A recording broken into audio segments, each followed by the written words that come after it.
ladies and gentlemen, welcome back to the Rock Show with Connor Farrell. Today, our guests are Display Case from Des Moines, Iowa. For fans of Sum 41 and the Foo Fighters, they make the good music. Cue intro.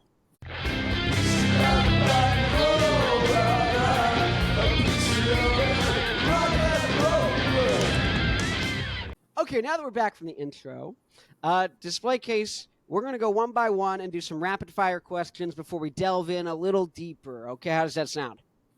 Good. Sounds good. Good. Okay, so all the way on the left, Joey, you're a little cut off. If you can move in just a little more, and then I'm going to ask you this. You only need to be on screen when you're talking, okay? So if it's uncomfortable, I understand. So what's Joey, give us one of the first bands you remember when you got into music for the first time. What was one of those bands that got you into music? The first band that got me into music for the first time was Aerosmith. So yeah, my dad would always listen to them, and I'd get super into them, and then I would air drum as a little kid to their videos that you have on old VHS tapes. So I just would do that for hours. And then what's one song that you recommend for someone who's never heard Aerosmith? 9 Lives. Ooh. And then is that early? Is that later in their career? When is that from? Gosh, they've been around forever. I think it's later.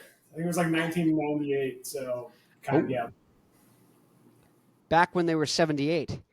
Yeah, exactly. Now they're like 440. Okay. Okay, next, Carter. One band. The first band that I really got into was Kiss. Similar story to Joey, that my dad brainwashed me as a child, and I watched VHS tapes until they broke and was just enamored by it. Wow. Okay, now, once again, what's the best song to get you into Kiss? The song Firehouse. Is that first record? That's on their first record. Yeah.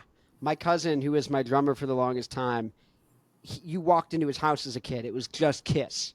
That was their decor. That's awesome. Dude, wicked. Okay, Jordan. One band.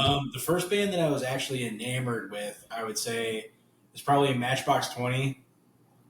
Ooh. I don't know, I just found the CD one that I think they only had one album.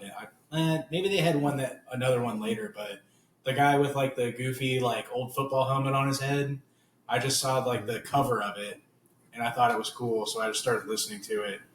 And if there was one song, I mean, the whole record is no skips, but if there's one song, it'd probably be, I think it's called Rainmaker. I have no idea. The guy talks about how he makes the rain and stuff. You know it. I don't know it. Okay. The Rainmaker. I think the Rainmaker. I'm gonna write. I think the Rainmaker. That's what we got. Okay, that's good. No, but I'll actually have to listen to that. And same with 9 Lives. I know don't look like a lady. I know that, and I know maybe a couple others. But to keep it moving, Dylan, Mr. Bassman. Yeah. What's one band? Definitely the Red Hot Chili Peppers. It was probably my first band I got super into. The first CD that I spent my own money buying. I'd say if anybody has not heard of the Red Hot Chili Peppers and wanted one song, I'd recommend By the Way. By the Way. What record's that off of? I think it's on By the Way. That's the name of the record. It's been a long time. You can see I'm a normie. I'm a poser. I have no education. You see, my true colors have been revealed. That's all right. We all have somewhere to start. Okay, and now we get to the fun part. What's a band? We're going to go, once again, Joey, through Dylan. And we're going to do the next set of rapid fire. Number 2 is 2. Wow! There we go. I got to do it. It's a great effect for the fans at home. So what's a band that's new to you? You're just getting into. It could be like AC/DC, or it could be something that came out last week. But to you, it's brand new. To me, I'd probably say the Dirty Nil, who's also from Canada. Talk about Sum 41 earlier, but I'd say the Dirty Nil. They just came through Des Moines last month. So I'd love seeing them live. They have a great live energy, and they're just like a modern rock band, little punky, but I like those guys a lot. Man, and then of course, come on. Where do I start? Where do you start? With Yeah. Song. Where do I start with Um, song?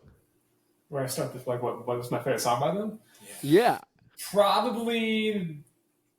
There was a song called "Nicer Guy." That one's been stuck in my head. I think that's off their latest record. Nicer GI. Okay, Carter. New Um, band. The newest band that I've gotten into is called The Warning. Oh. There's three sisters from Mexico, and they rock. The They're Warning. kind of like if Paramore tuned down their guitars like 3 steps, Ooh. and it just got heavier. They're in C Um, sharp. Yeah. I can tell. The Get Into It song is probably 6 Feet Under. That's a good song. 6 feet under. You know, that's funny. They're a trio, right? Yep. So they have. Come on. 6 feet. They do. Damn, I didn't even catch that. on. Oh my god. I have a 9-piece. We have 18-inch. That's Oh my god. we have a 6-man band called Florida Footlong. No, okay. Jordy, if can I call you that, Jordan? Sure, of course. Okay, well, you know what? I'll pull back. Jordan, what, Yeah, you good. No, don't worry about it. which one newer band or new to you?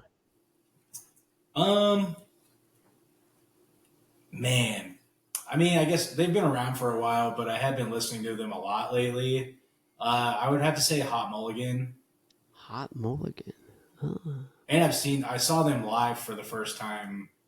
I always like knew of them, and then I saw them open for the Wonder Years in Kansas City like last year, a couple months ago, and it was insane how good they were live. So, and then I guess if there's one song to get somebody into them, it's called Featuring Mark Hoppus. Featuring Mark Hoppus. Now, is Mark Hoppus from Blink-182? Correct. Okay, that's a genuine question. I have very little knowledge. As I told you, I am a poser and a phony. So all I know is Tom DeLonge. And I'm in San Diego, and so they're from Poway, which is like a suburb kind of here.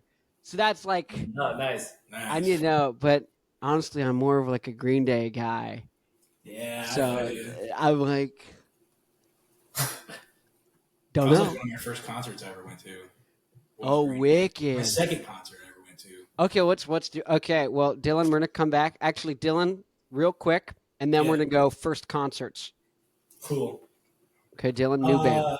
I'd say a newer band that I'm listening to is Arm's Length. Kind of in that emo post-punk genre. I'm going to be honest, I cannot name a single song off the top of my head, so just go listen to every song, I guess.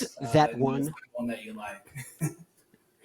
Okay, wicked. Okay, well, let's go Dylan to Joey real quick. First concert, Dylan. It was The Roots. Ooh, Jordan. Kid Rock. Wait. Carter. Wait. Kid Rock 2007. No, of course. You didn't- 2007 Kid Rock. Not Clearly, recent. you didn't take a time machine. Wait, Jordan, are you trying to tell me your first concert was 2 weeks ago? Woo! Okay, Carter, hit me with it. My first concert was Kiss. Good answer, Joey. Make My it break. first concert was Aerosmith. Good answer. Now, was that last week? No. Oh, 3 okay, weeks. okay. 3 weeks. Well, what's wrong with you? You didn't bring Jordan. That was rude. Okay. Come on, man. Okay, sweet. So now that we've broken through your hard exterior, and now we're in your soft white underbelly, we're porging around like a beached whale, just walking through the insides. Very colorful image for you folks at home. Let's see. Oh, okay. Sum 41. What are some of your biggest like influences that you guys love and that comes out in your songwriting? That's a good question. Blink-182 is another big one that we see a lot. Turnstile, surprisingly. Zebrahead. I just recently somebody compared us to Zebrahead, which that's cool. 'Cause I love Zebrahead. I've heard of some comparisons to Nirvana. Yep. Really? Nirvana. But how do you approach writing stuff? Do you like think, oh, I want to do this kind of thing sometimes, or do you like? We usually will not have a plan and just start jamming something, and a lot of stuff we throw away, but some of it sticks, and we go down that path. And if it's a soft song, it's a soft song, and if it's a hard song, it's a hard song. Oh. Then there's been a few times too where like Carter will come up with an idea and kind of have a rough plan of a song right now, and he'll show me just the bridge of that song, and then I'll suggest throwing away everything but the bridge. Then that bridge becomes like the main chorus, and just weird stuff like that. We kind of all pick each other's ideas apart and just use the good stuff. It's very collaborative. Yeah, and then so Jordan, you're the lead vocalist. Do they try and touch your vocals? Do they try and mess with your babies? No, vocals and lyrics are a lot of it is like Carter and I just sit, and since he does backup vocals, we usually record our vocals at the same time. So lately, like the last couple EPs that we've done, it's been a different approach to writing lyrics. It's been more like spontaneous, and what I'll do during the day is, if I'm at work or something and I just like think of a phrase, I'll think of a phrase, it'll just pop in my head, and I'm like, oh, I should write that down. Yeah. And then I'll take that phrase to the writing session or a recording session, and I'm like, all right, here's our phrase, let's write around this. And then we usually write choruses first lyrically. Yeah. So we just kind of try to get like a really good solid chorus down, and then we focus on the bridge. The bridge is next, because personally I think you need a really good bridge in a song, and a bridge is sometimes just as, or maybe slightly more important than the chorus sometimes. But yeah, so we get those two hammered out, and then we go to the verses, and it's a little different than what we've done in the past, but I personally think it's like a lot of fun that you can think of an idea and then record it really quick and then see how it sounds in the song itself. So how are you guys recording? Because your stuff sounds immaculate. Like that's this guy. Yeah, it's all Carter. We record it in my basement, but Carter does all the work. We record it just one level down from where we're sitting right now. How do you do that? Like, how do you mic the cabs? Like, is it through an audio interface? Like, what are your kind of tricks? It's nothing fancy.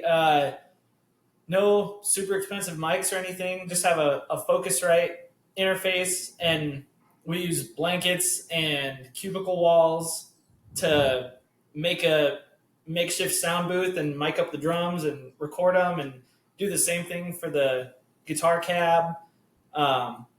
We DI bass usually, and then for vocals, we'll do that at my apartment, just in my spare bedroom, and for the most part, it turns out all right. Yeah. Yeah, well, that's shocking. And then do you mix it and master it yourself?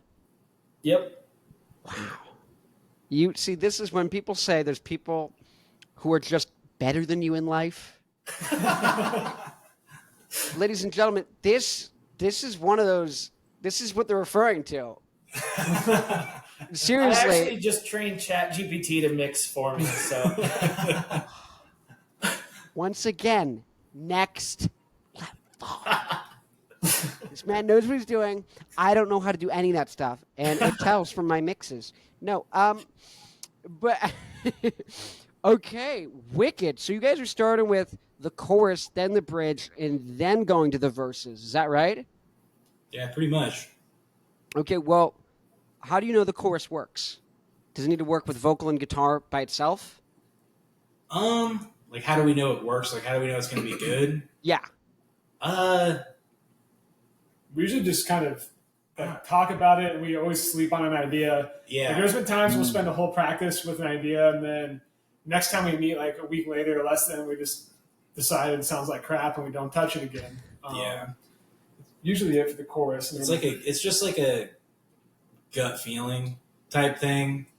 I don't know, but we're all really good at like none of us have like a problem telling each other that it sucks, that something sucks. Yep. We're like, hey, because we all want the same thing. We want the song to be good, and like I don't think anybody's ever gotten like mad about it or anything.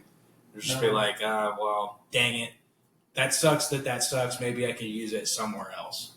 But yeah, as far as like a chorus goes, it's just I don't know, it's kind of just like a gut feeling type thing, but yeah. And we usually have the song, the instrumental part done by the time that we're really working on the vocals. So once we have the music done, we have it recorded, and we hear how the final product is like 60% there, and we can try different vocals to find what works and what doesn't. Yeah. Okay. But it's nice because since Carter does all of our recording and mixing and mastering, what I'll do is I'll ask Carter to make me like a 20-minute loop of the song, and then he'll send it to me, and I'll just be at work all day, and I'll push play, and I'll just sit there and listen to it and listen to it and listen to it until something happens. Yeah. And then to break down the songwriting even more, from my perspective, is for the most part I'm self-taught. So like a lot of times we'll just like freestyle jam, and I'll get something that I like, and then it could be the simplest beat, and once we like start to break it down and play it slower, maybe I'll struggle with it, and then Dylan will kind of help me like talk it out like I'm 5 years old, and then I'll get it really set in stone, and then I just add fluff after that with all three of them. And I think that's like my favorite part of us being such a DIY band is we can kind of take our time and do things however we need to. Just with the song that we're working on right now, Carter he essentially had already done 10 like mixes of the song, and then was just like, hey guys, I decided to start from scratch, and I like it a lot better now. So it's like, we don't have a timeline we have to follow, and because he mixes and masters, we don't have to like tell somebody to start over, or we can write vocals and record them whenever we want, because it's made it a lot of fun as a band because we don't have outside pressures or like deadlines really with anything. It's all just we set our own deadlines, and if we need to move them, we can. Yeah. So what do you see as when you set goals for yourself? How do you determine as a group what's a good goal? What's something you actually kind of want to stick to, or even at least make as a kind of a goal, right? Is it releasing or writing goal? Like I want to write this many songs a year, or we want to put out this many songs, or like how do you kind of approach that whole area? Pretty situational. So since post-COVID, we've had weird stuff come up where like I had a surgery, so we had to get stuff done by the time I was out, and then I had a kid last year, so we tried to have a bunch of stuff done out by the time I was up and ready to go again. So this is really our first year.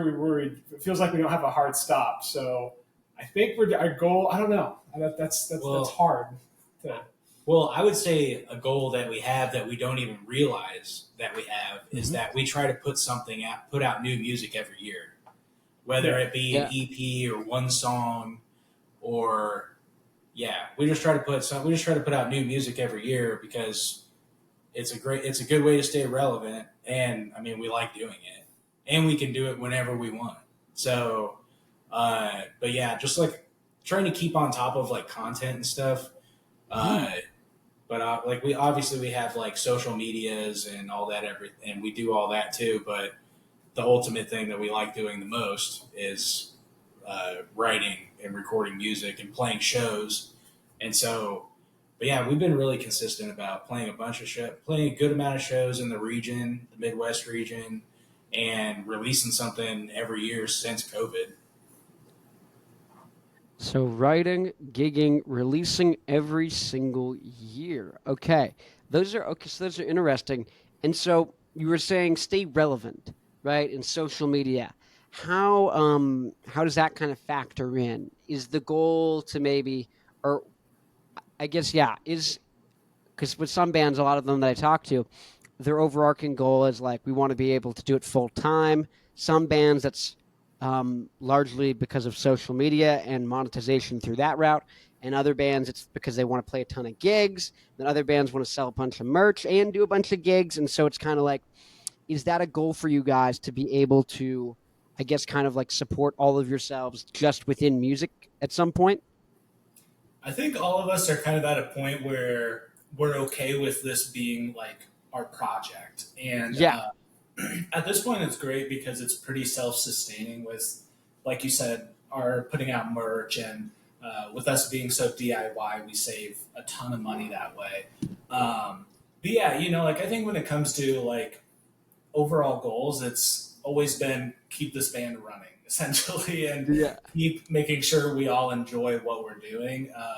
Because this year, 2024, is the 15th year of Display Case. And, there's always been different goals along the way, but we're kind of at a point where we're just happy with what we're doing. And if bigger opportunities or more opportunities come, that'd be great. But, I think we're just having fun with it. Even social media, where it's kind of hard because leading up to a new song, you really have to like be posting consistently to stay in people's feeds and be blessed by the social media gods. But we even have a blast with that. Like, I mean, we try to record like 3 or 4 TikToks a week, and usually by the end of a release cycle, we're kind of fed up with it. But we definitely have a lot of fun along the way. man, wicked. That is good. That is good. Yeah, I like that. So, okay, so the goal is have fun and keep the band going. Yeah. Yeah, yeah. Wow, it sounds really bad.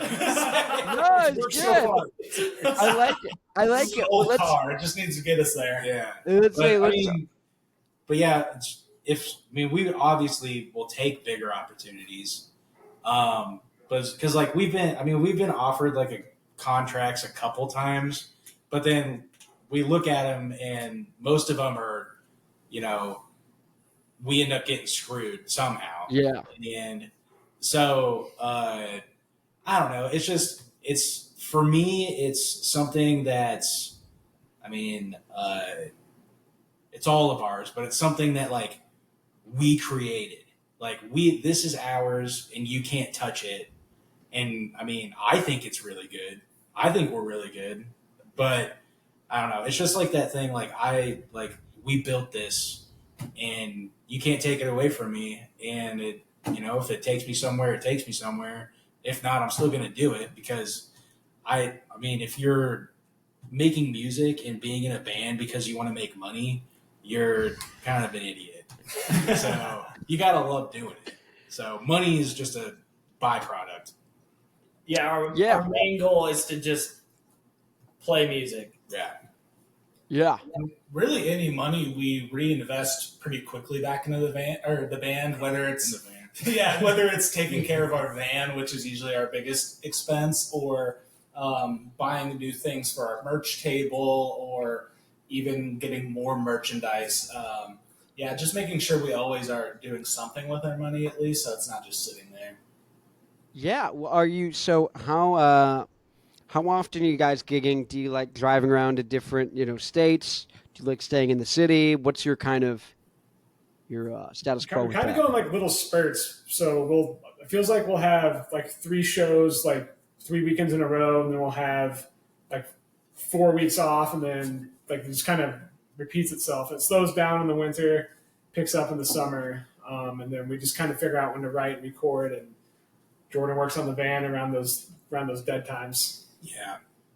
Yeah. Usually in the wintertime, it's kind of dead as far as shows go. So that's kind of when the wintertime is when I repair the van and then we do merch orders, and then we do all the not fun stuff. And then, but when we are playing shows, we've been pretty good about staying regional. So, like, we'll play, being in the Midwest, we'll go to Minneapolis, we'll go to Fargo, which is North Dakota. We'll go to Kansas City, Missouri. We have Lincoln and Omaha, Nebraska right next to us. And then obviously we have Chicago. So, and Wisconsin and all those places. And like, I know you said you're from the West Coast. So Yeah. we just have to drive really far. So we just try to do them in like 3-day spurts. So, but yeah, it seems to work out pretty good for us. And like, people remember, there are places that we can get back to within a year. So like, we'll go to Fargo, and I mean, first time we played Fargo, North Dakota, there was 5 people there. And the second time we played, there was a bunch of people that remembered us, and there was maybe like, I don't know, 70, 80, 100 people there. So, I mean, it's just kind of, you kind of have to be able to get back to those places so that people don't forget about you. So, And that's one of the nice things about being from Des Moines and Iowa. We're dead center in all these major cities.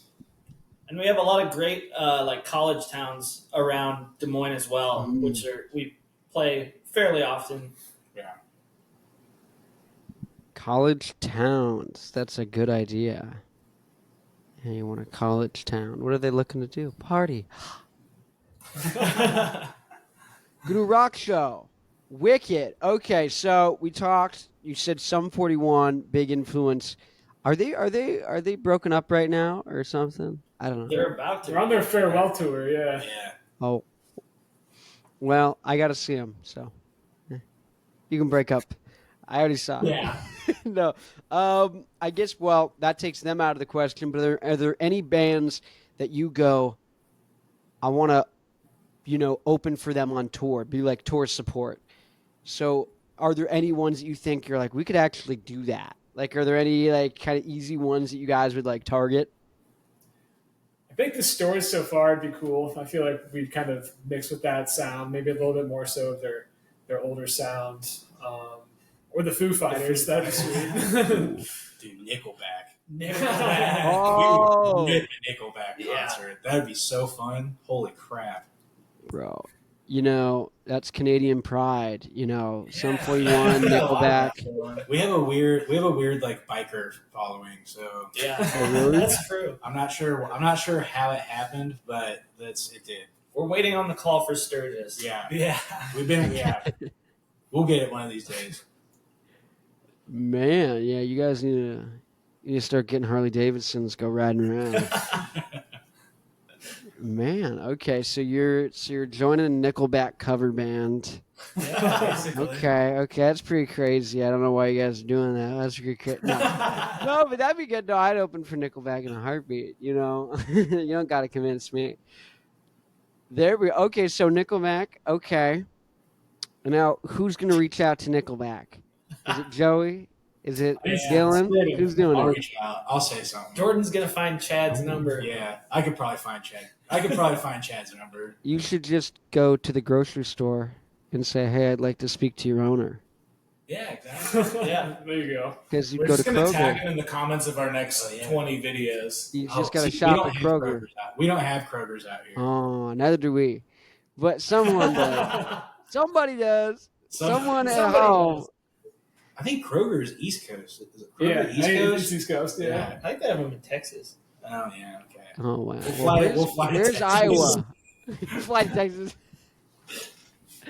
I'm pretty sure Chad Kroger lives in Vegas.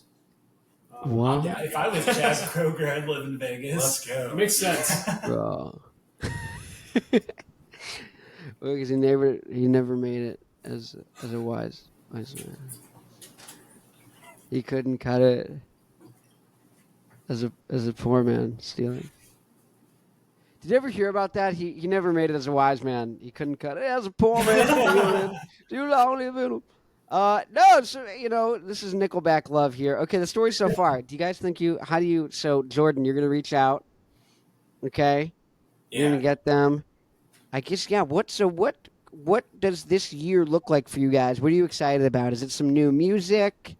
Is it some shows you got upcoming? What are you looking forward to?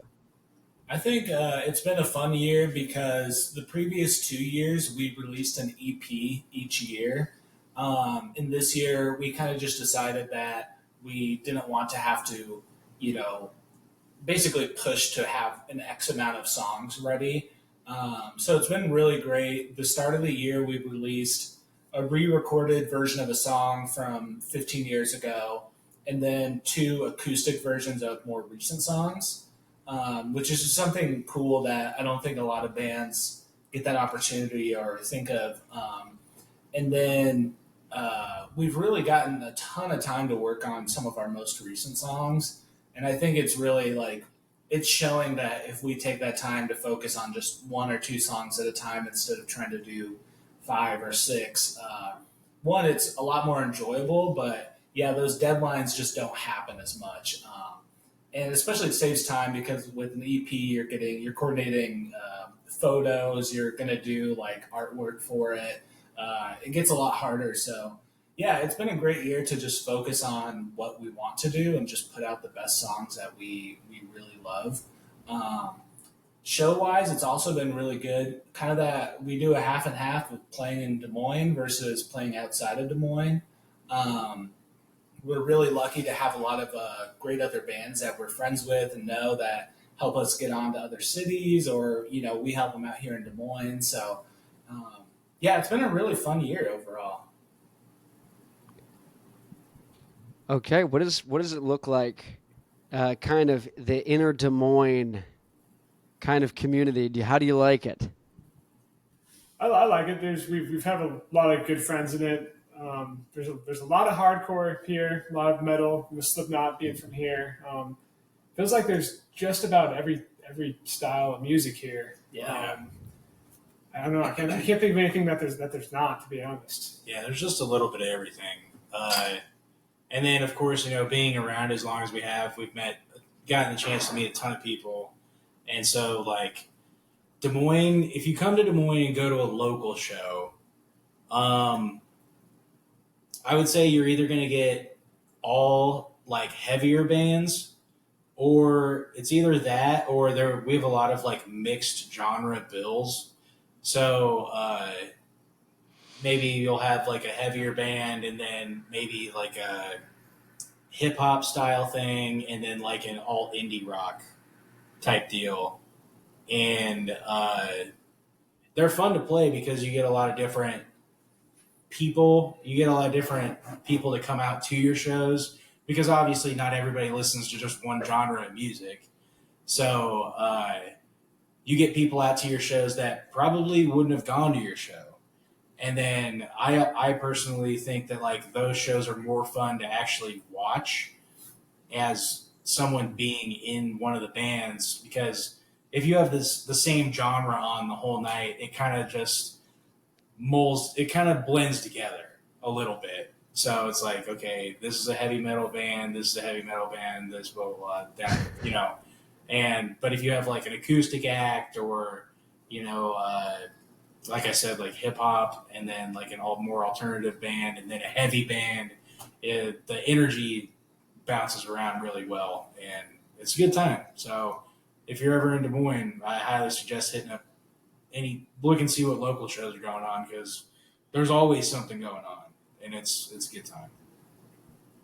Des Moines. There's always something going on. That's the new tagline for the city. Yeah, there you go. Contrary to what other people believe, They should pay us. it is quite. There is a lot of stuff going on here all the time, but people don't think that. They go to the wrong part. Oh, where's the wrong part? The cornfields. Cornfields. Oh, well, don't go there. Yeah. They're close, but you just gotta move a little more. You gotta go left a little farther. Oh, wow. So, okay, so you said college towns. What are some of your favorite places to play, and what have been some of your best gigs that you've had the most fun at? The top one for me was a place called the A-Hole in Ames.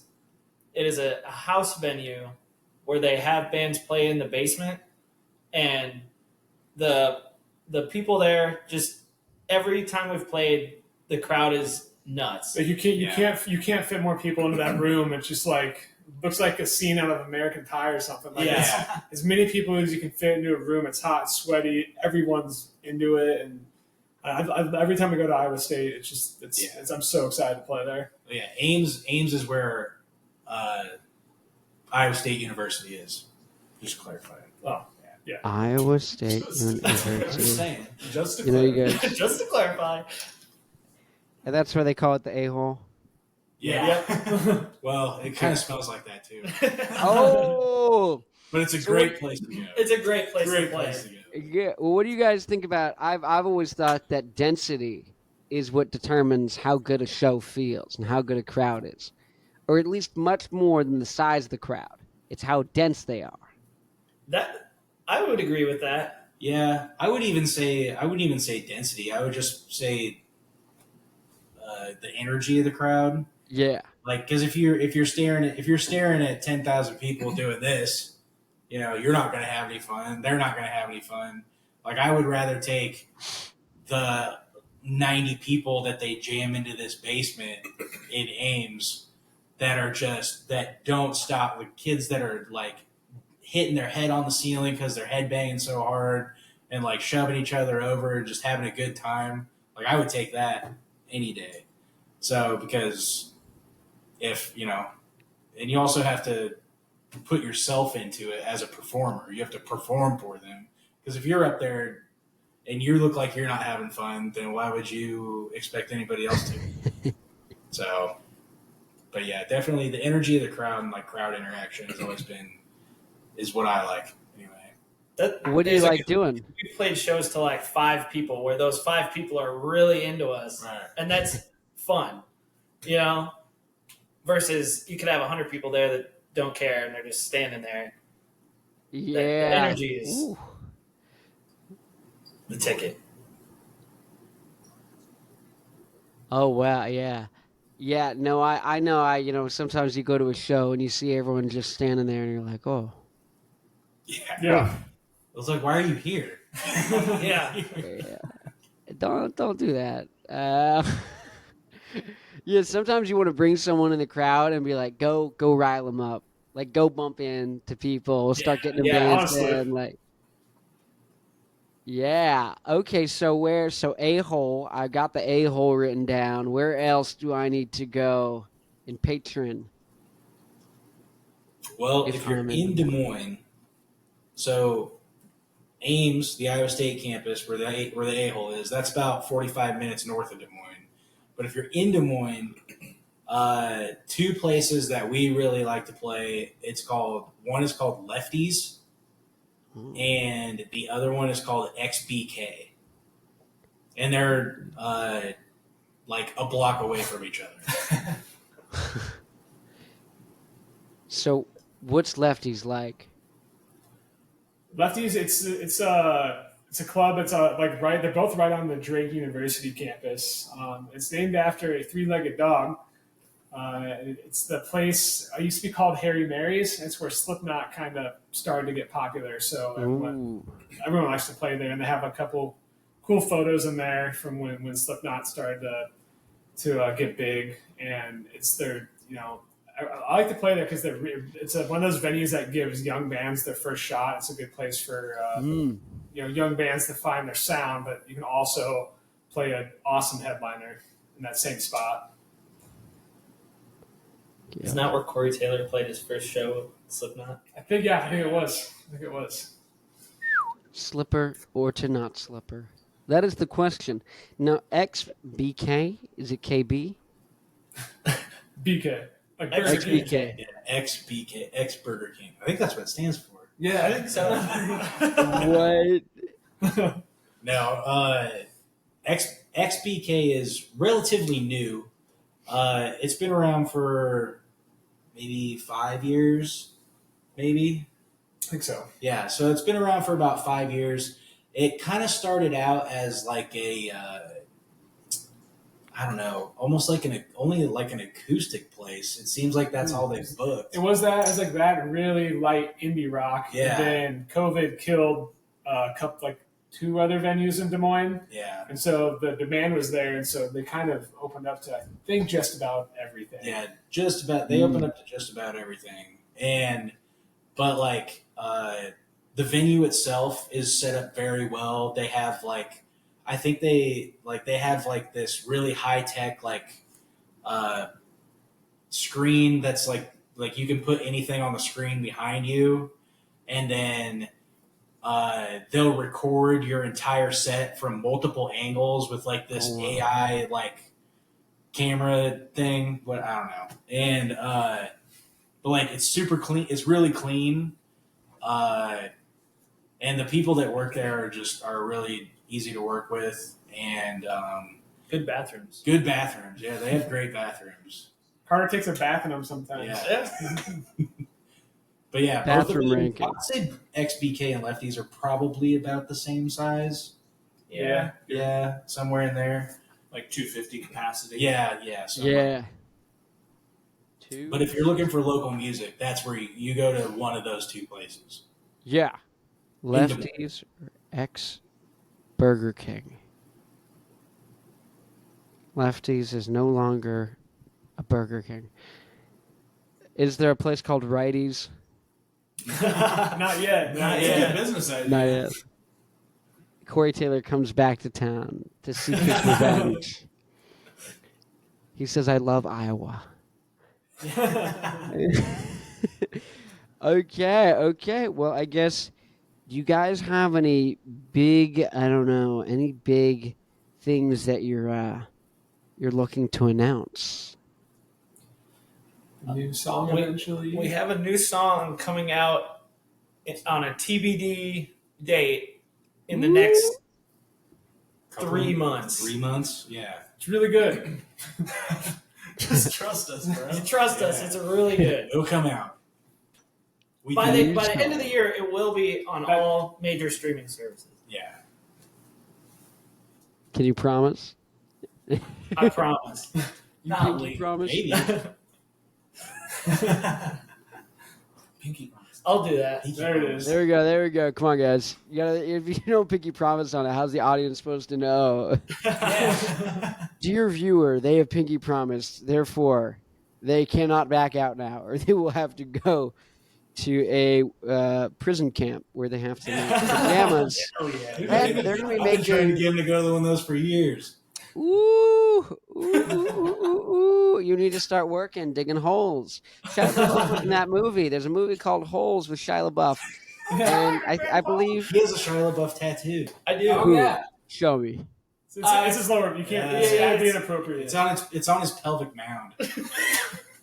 Wow. It's The not Shia PG-13. It's on the Shia It's just LaBeouf. low enough that it crosses over into R. It's NC-17. Yeah. Yeah. It's Shia LaBeouf holding a shovel. Oh, wow. Is he holding his shovel? Yeah. Oh, wow. Really? Yep. Yeah. It's That's a small crazy. shovel.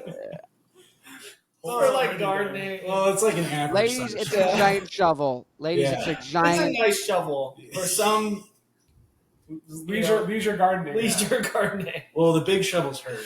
So Yeah. The hole on that. Right? Oh, the hole is huge.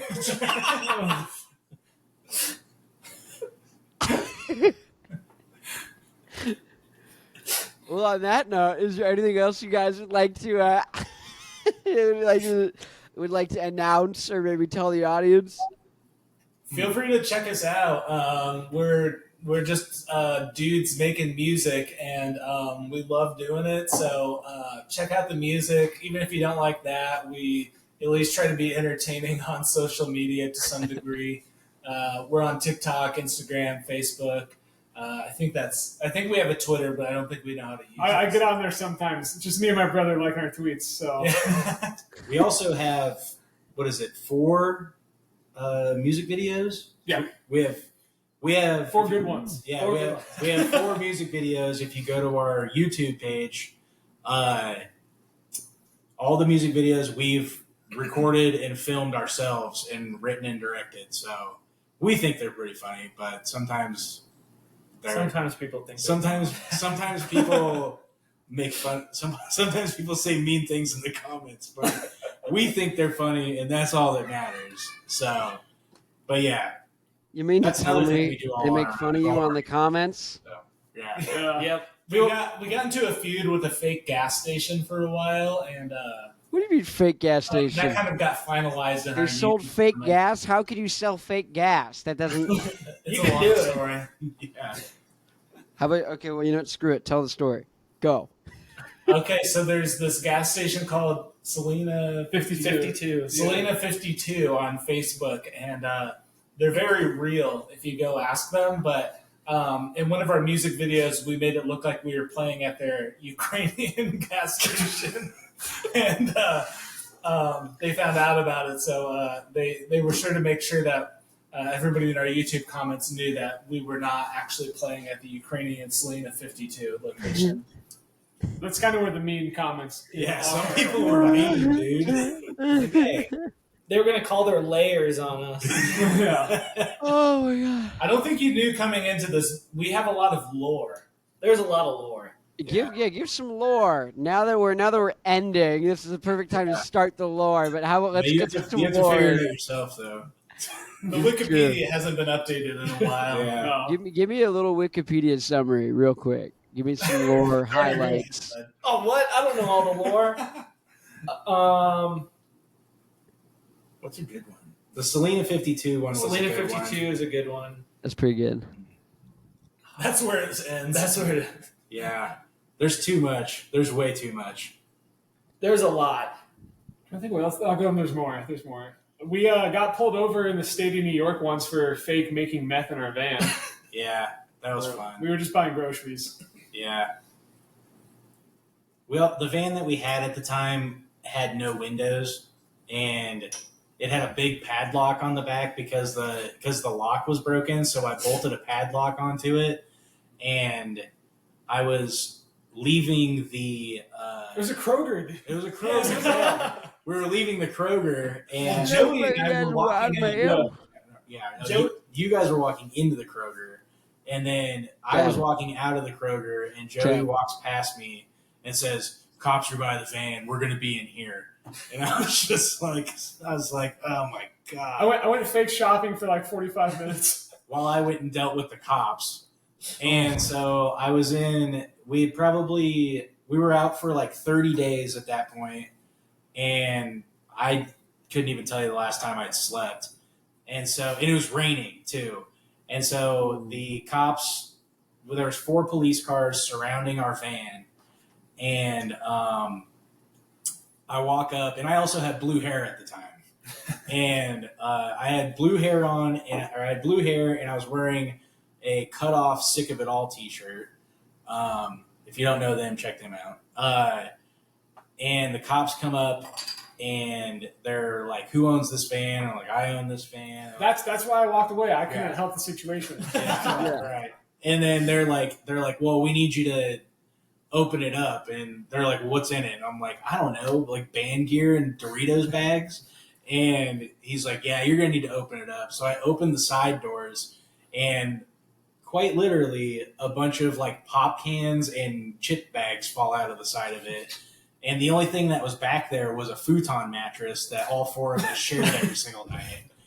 And then behind the futon mattress, I had cut up an old shopping cart and welded it in as a wall. So it looked like we had a cage in the back of the van. And so the officer was like, "All right, well, let's open up the back here." And so I opened up the back, and I was freaking out because we were all under 21, and the venue that we played the night before paid us with PBR. in PBR, and we were all under 21. So I was panicking, and the cop was like, "All right, well, we need to," and obviously the only that was back there was our equipment. And so the cop was like, "Well, you're going to need to unload this so we can go through it." And I was so like delirious. You know, you ever been so tired that you just can't sleep and you're just delusional? And I looked at the cop, and I'm like, "No, you're going to unpack it and you can look through it, and then you're going to put it all back where it was. And then the cop just kind of looked at their partner, and then we're just like, okay, well, in the state of New York, you can't spend the night in the Walmart parking lot or whatever. So it's just like, just lock it up and get out of here. And I'm like, thank you. And so then we leave. But yeah, they were worried because it was a white van with no windows, and we had Iowa license plates, and Iowa was quite literally the meth capital of the world. So they thought that we were running drugs to the East Coast. Well, the problem was we were sleeping in a Walmart, so we kept going in and out of the Walmart to go to the bathroom. And so when people are making drugs in a Walmart parking lot, they go in and buy the supplies and come back out to the van to make drugs. Yeah. So we were basically doing everything to make ourselves look like we were making drugs. Like if I was those cops, I would have probably pulled us over and looked in the van. Yeah. In their defense. Well, I did have 140 packs of Sudafed, but that's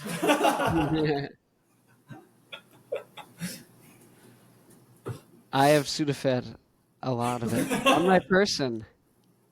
Come find it, or not. Hi, cops. There's Sudafed in my house. Legal amounts, legal quantities, probably like 8 pills in total. No, I know, it's crazy. Yeah, I'd be getting Sudafed because I have bad allergies, and I'm like, they're like, we need your ID. I'm like, what the hell do you need my ID for? Hell, see, I caught myself. I was going to say the other word. It's not PG-13. No, but I'm like, what the hell do you need my ID for? They're like, oh, you can make drugs from it. I'm like, do I look like I'm making drugs right now? You see the 4 eyes? I'm wearing an ascot. Do I look like I'm making drugs? I look like retarded Fred from Scooby-Doo. Don't give me this, lady. Lady. I'm not going to say what race, but she was fat and she was thirsty. Oh, Lordy. And she was giving me a lot of gall. I was like, ma'am, I'm going to come back. And I'm going to have my ID. Anyways, on that note. God damn it.